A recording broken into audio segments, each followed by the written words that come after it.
Hi all, this is Sanoop here. 3-4 മാസങ്ങളായിട്ട് നമ്മൾ കേൾക്കുന്ന ന്യൂസാണ് സെബി, അതായത് securities and exchange board of India leverage എന്നുള്ളൊരു സിസ്റ്റം ഇല്ലാതാക്കി കൊണ്ടുവരുന്നത് എന്നുള്ളൊരു ന്യൂസ്. അപ്പോൾ പല ആളുകൾക്ക് കുറേ ഡൗട്ട്സ് ഉണ്ടായിരുന്നു. അത് എങ്ങനെയാണ് അവരിത് നിർത്താൻ പറ്റുക, ഇനി ലെവറേജ് കിട്ടുമോ, ഇൻട്രാഡേ ട്രേഡിങ് ഇനി പോസിബിൾ ആണോ എന്നൊക്കെ കുറേ ആളുകൾക്ക് ഡൗട്ട് ഉണ്ടായിരുന്നു. അതേപോലെ തന്നെ സെബി ആദ്യം കുറച്ച് റൂൾസ് ഇറക്കിയിരുന്നെങ്കിലും പിന്നെയും ബ്രോക്കേഴ്സിൻ്റെ അസോസിയേഷൻ സെബിനെ പോയി കാണുകയും അവരായിട്ട് സംസാരിക്കുകയൊക്കെ ചെയ്തിട്ടും സെബി ആ റൂൾസ് അതേപോലെ തന്നെ വെക്കുകയാണ് ചെയ്തത്. അവർ പറഞ്ഞിരിക്കുന്ന ഒരു കാര്യം എന്ന് പറഞ്ഞാൽ അടുത്ത കൊല്ലം ഓഗസ്റ്റ് 2021 ആവുമ്പോഴത്തേക്ക് ഈ ഇൻട്രാഡേ ലെവറേജ് എന്നുള്ളൊരു ഈ സിസ്റ്റം ഇല്ലാതാക്കി ഒരു ഫേസ്ഡ് മാനറിൽ ഇല്ലാതാക്കി കൊണ്ടുവരാനാണ് ഇവരുടെ പ്ലാൻ.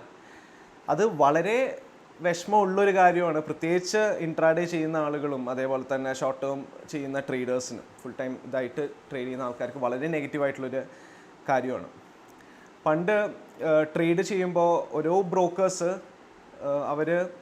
അവർക്ക് ഇഷ്ടമുള്ള അത്രയും ലെവറേജ് തരുമായിരുന്നു. ചില ബ്രോക്കേഴ്സ് 20 ടൈംസും 25 ടൈംസൊക്കെ അവർ ലെവറേജ് തരുമായിരുന്നു.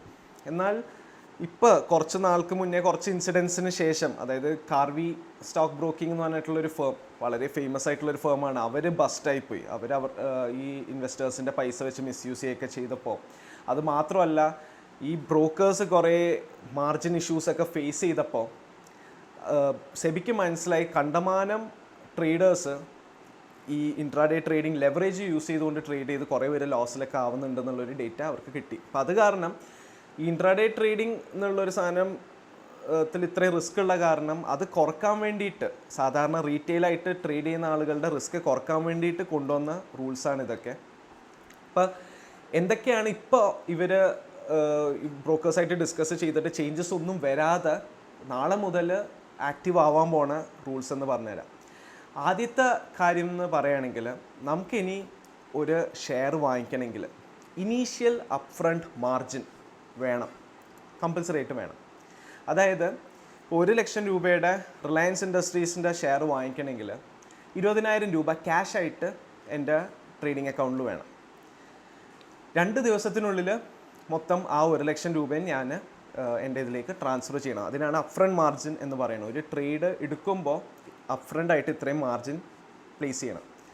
നേരത്തെ ഉണ്ടായിരുന്നു. എന്നാലും പുതിയൊരു ചേഞ്ച് എന്താണെന്ന് ചോദിച്ചാൽ, ബൈ ചെയ്യുമ്പോൾ മാത്രമല്ല, എൻ്റെ കയ്യിലിപ്പോൾ 1 ലക്ഷം രൂപയുടെ റിലയൻസിൻ്റെ സ്റ്റോക്ക് കയ്യിലുണ്ട്, ഞാനത് സെല്ല് ചെയ്യുമ്പോൾ സാധാരണ എന്താ സംഭവിച്ചിരുന്നത്, ഞാൻ ഇന്ന് സെല്ല് ചെയ്ത് കഴിഞ്ഞാൽ ഓക്കെ T+2 സെക്കൻഡ് ഡേ എനിക്ക് ഈ പൈസ ഫണ്ട് എനിക്ക് യൂസ് ചെയ്യാൻ പറ്റും. T+2 എനിക്ക് ബാങ്കിലേക്ക് ട്രാൻസ്ഫർ ചെയ്യാം സെക്കൻഡ് ഡേ, അല്ലെങ്കിൽ ആ ഫണ്ട് എനിക്ക് അപ്പോൾ തന്നെ യൂസ് ചെയ്യാൻ പറ്റും. പക്ഷേ ഇപ്പോൾ റിലയൻസിൻ്റെ ഷെയർ 1 ലക്ഷം രൂപയുടെ ഷെയർ എനിക്കിന്ന് സെല്ല് ചെയ്യണമെങ്കിലും എനിക്ക് അപ്ഫ്രണ്ട് മാർജിൻ നിർബന്ധമാണ്.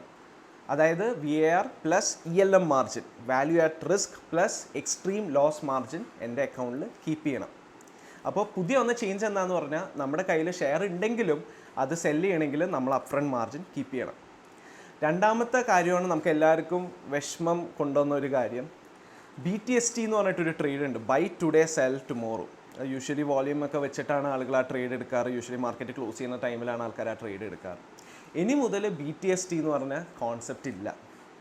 ഷെയർ ഇന്ന് ബൈ ചെയ്ത് കഴിഞ്ഞാൽ എനിക്ക് അതെൻ്റെ DPയിൽ വരുന്നത് എപ്പോഴാണ്, T+2 സെക്കൻഡ് ഡേ ആണ്. അതായത് മൺഡേ ഷെയർ വാങ്ങിച്ചു കഴിഞ്ഞാൽ അത് വെനസ്ഡേ ആണ് എൻ്റെ DPയിലേക്ക് വരാം.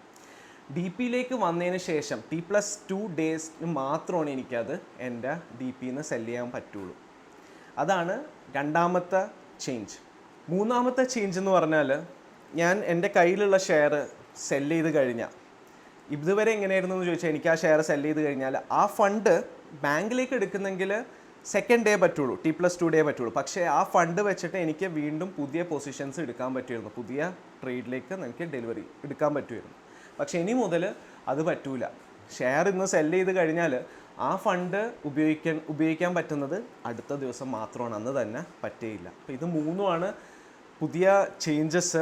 വളരെ നെഗറ്റീവായിട്ടുള്ള ഒരു കാര്യമാണ് ഇൻട്രാഡേ ട്രേഡിങ് ചെയ്യുന്നവർക്കും ഷോർട്ട് ടേം ചെയ്യുന്നവർക്കൊക്കെ. അപ്പോൾ റീറ്റെയിൽ ആയിട്ടുള്ള ഇൻവെസ്റ്റേഴ്സിന് എപ്പോഴും അക്കൗണ്ടിൽ കുറച്ച് പൈസ എക്സ്ട്രാ ഉണ്ടെങ്കിൽ മാത്രമാണ് ഇങ്ങനത്തെ ട്രേഡ്സ് കുറച്ച് കൂടുതൽ എടുക്കാൻ പറ്റുള്ളൂ. ഇനി ഈ മാർജിൻ നമ്മുടെ അക്കൗണ്ടിൽ ഇല്ലെങ്കിൽ ഫൈൻ വരികയും ചെയ്യും. അപ്പോൾ അത് കെയർഫുൾ ആയിരിക്കുക. അപ്പോൾ നമുക്ക് ഈ മാർജിൻ വേണമെങ്കിൽ ഒന്നെങ്കിൽ കുറച്ച് ക്യാഷ് എപ്പോഴും ട്രേഡിംഗ് അക്കൗണ്ടിൽ കീപ്പ് ചെയ്യുക, അല്ലെങ്കിൽ ഷെയർസ് പ്ലെഡ്ജ് ചെയ്തിട്ട് എപ്പോഴും മാർജിൻ ഉണ്ടെന്ന് ഉറപ്പുവരുത്തുക. ഇത് നമ്മുടെ സേഫ്റ്റിക്ക് വേണ്ടിയിട്ട്, അതായത് റീറ്റെയിൽ ട്രേഡേഴ്സ് ലെവറേജിൻ്റെ പ്രോബ്ലം എന്താണെന്ന് ചോദിച്ചാൽ, ഒരു 1000 രൂപ ഉണ്ടെങ്കിൽ ഒരാൾക്ക് 20 ടൈംസോളം ലെവറേജ് എടുത്തിട്ട് ആ റിസ്ക് കൂടുതലാണ്. സോ അത് അവോയ്ഡ് ചെയ്യാൻ വേണ്ടിയിട്ടാണ് സെബി ഈ റൂള് കൊണ്ടുവന്നിരിക്കുന്നത്.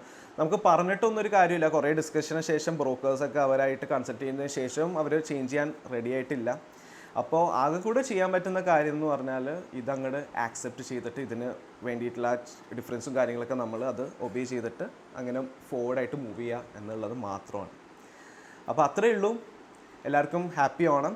Thanks a lot for watching. എന്തെങ്കിലും ഡൗട്ട് ഉണ്ടെങ്കിൽ always feel free to comment. Thank U.